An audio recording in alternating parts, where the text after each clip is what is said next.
Ça soulève beaucoup de commentaires. T'sais, on va aller tout de suite aux réactions de Pascal Bérubé, qui est leader parlementaire du Parti québécois. Bon après-midi, M. Bérubé. Bonjour, M. Larocque. Je vous entendais tout à l'heure, vous n'êtes pas content. Pourtant, il y a quand même du changement dans ce remaniement-là. Là. Vous croyez?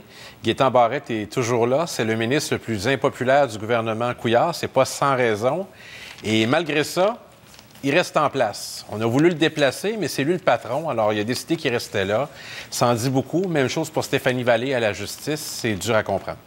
En même temps, il y a des nouveaux venus qui occupent des postes importants. André Fortin, par exemple, au transport. Deux femmes également, deux jeunes femmes. Isabelle Mélenchon, Mme Montpetit, qui non seulement monte en grade, mais vraiment de manière fulgurante. Là.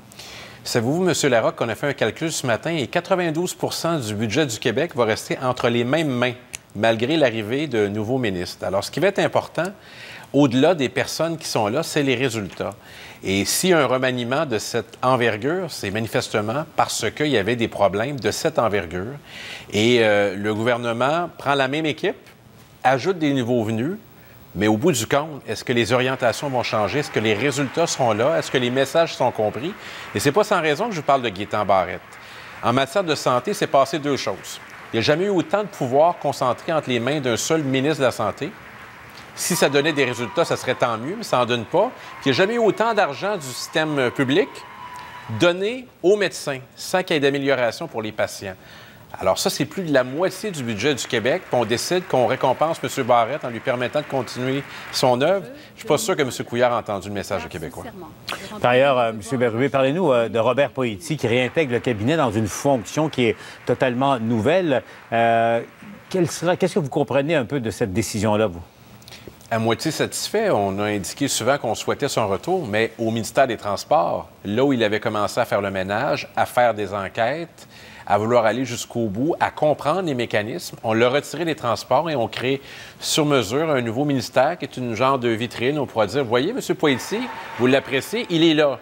Mais c'est au transport qu'il devrait être.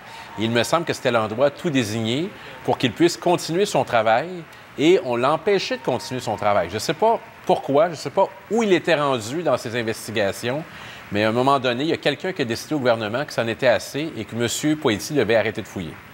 Avant de vous laisser, M. Bérubé, qu'est-ce que vous notez parce que c'est un peu le plan de match du premier ministre jusqu'à l'élection.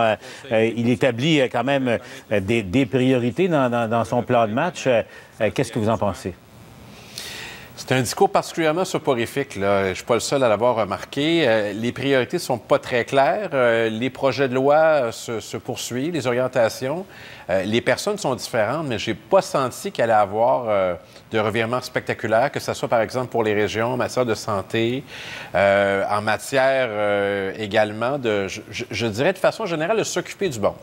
Et c'est ce qui a causé beaucoup de problèmes au gouvernement, puis surtout aux citoyens du Québec dans les dernières années, c'est qu'on réalise que derrière la logique comptable, il y a des gens qui souffrent, il y a des gens qui sont victimes des compressions, de ces orientations souvent idéologiques.